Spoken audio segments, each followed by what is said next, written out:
safe na pagbiyahe ninyong lahat papunta dito sa The Hague, Netherlands. At syempre, dahil bumiyahe kayo papunta dito, ay mag-ingat kayo sa biyahe ninyo pauwi lahat sa inyong mga tirahan mamayang hapon.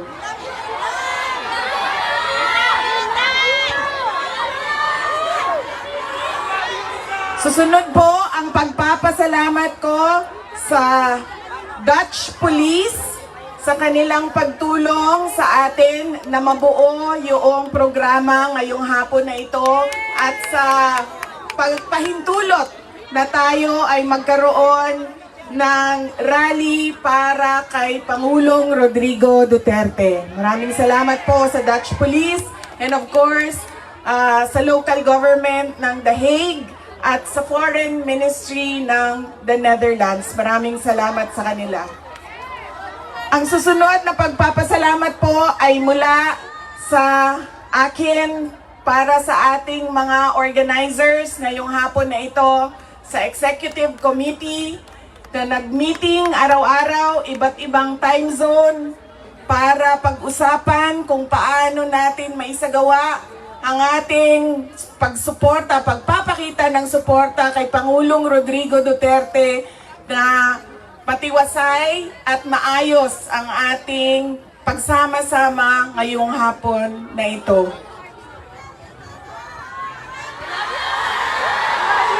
Duterte!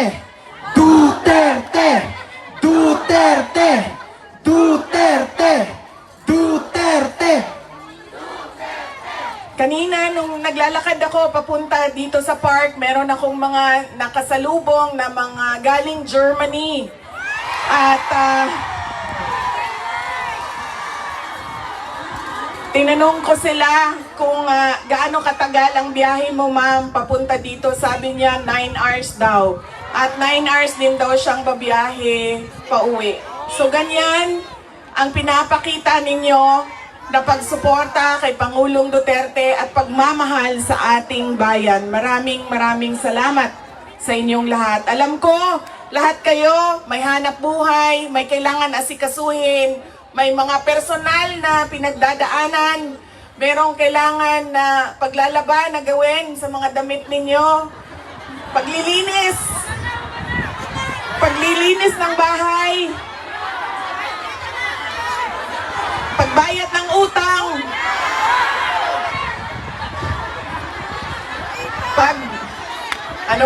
pagtawad sa inyong mga mahal sa buhay doon sa Pilipinas, ay nandito kayo ngayong hapon na ito at ibinigay ninyo ang oras ninyo at panahon ninyo para mapag-usapan natin ang estado ng ating mahal na bayang Pilipinas. Maraming salamat po sa inyo.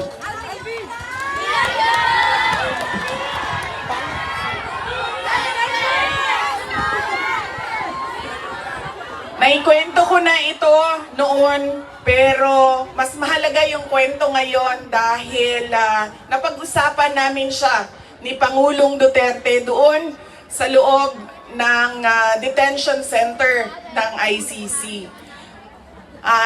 Noong ako ay bata pa, lagi sinasabi ng hindi niya yung generation ng tatay ko, 1940s, 1950s, 1960s, hindi sila yung mga magulang na tulad ngayon sa atin na ini-explain natin sa ating mga anak kung bakit natin ginagawa ang mga bagay-bagay.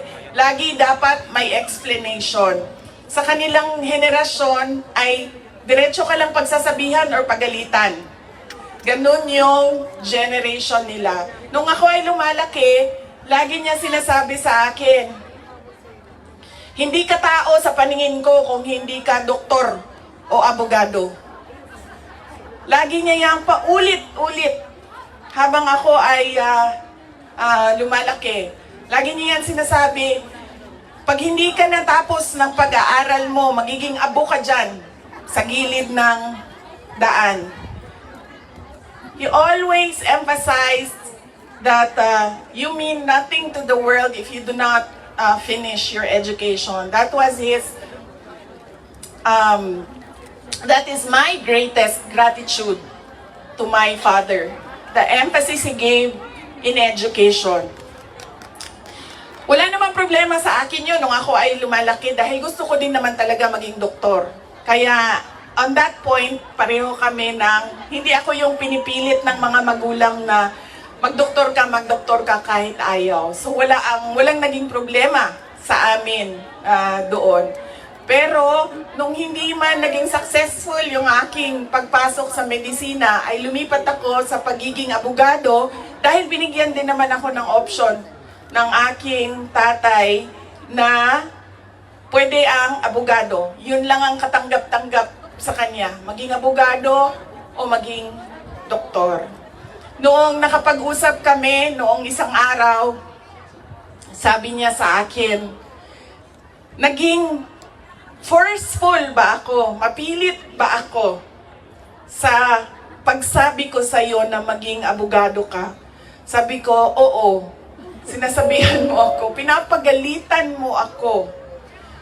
Lagi. Kinento ko sa kanya na isang beses, bihira akong umiyak. Pero isang beses, dahil nalaman ko na hindi ako makakatuloy sa 4th year law school dahil meron akong isang bagsak na subject, wala akong ibang masabihan nung sakit na nararamdaman ko. Kasi pakiramdam ko, yung tatay ko lang din, makakaintindi sa akin dahil dumaan din siya ng law school. So tinawagan ko siya. Hindi ako makapagsalita. Iyak lang ako ng iyak. Humahagulgul ako sa iyak na sinasabi lang niya, hello, hello, hello, nasaan ka? Nasaan ka? Yun lang ang sinasabi niya, nakidnap ka ba? Nakidnap ka? Tapos iyak lang ako ng iyak. Tapos dalawa lang ang tanong niya na paulit-ulit, nakidnap ka ba o buntis ka ba? At that point na paulit-ulit na niyang tinatanong kung buntis ba ako, sabi ko na sa kanya, pa, hindi naman siguro umiiyak ang babaeng buntis. Siguro happy. Happy siya, no? Na buntis siya. Sabi ko, nahihirapan ako sa isang subject ko and pakiramdam ko, sasabit ako dito. Tapos ang sagot lang niya sa akin ay, sabi niya, yun lang pala eh, bakit mo ko tinatawagan? Mag-aral ka na. Ganon. Ganon ka tigas yung kanyang paniniwala at pagpipilit na ipursige ko ang aking edukasyon. Wala nang, huwag ka na umiyak, mag-aral ka, magbadali lang yan, lumabas ka muna, magkape ka, wala. Sinabi lang niya sa akin, yun lang pala. Ibaba mo na yung telepono at bumalik ka na sa pag-aaral mo. Kaya noong ako ay naging abogado, yun din yon ang sinasabi ng kaibigan ng tatay ko sa akin na nakita niya ang tatay ko, sobrang saya. Yung araw na yon na nalaman niya na naging abogado ako, yun yung sobrang saya niya. At sinabi sa akin nung kaibigan ng tatay ko, sabi niya, hindi mo maiintindihan kaming mga tatay na kaming mga abogado pag nagkaroon kami ng anak na abogado. Ganun, iba yung saya namin kapag nakikita namin na meron na kaming anak na abogado. Sabi niya sa akin doon, sabi niya, pinilit ba kita? Sabi ko, hindi lang pilit. Sinigawan mo ako at pinaiyak mo ako ng madaming beses dahil sa edukasyon at sa pag-aaral.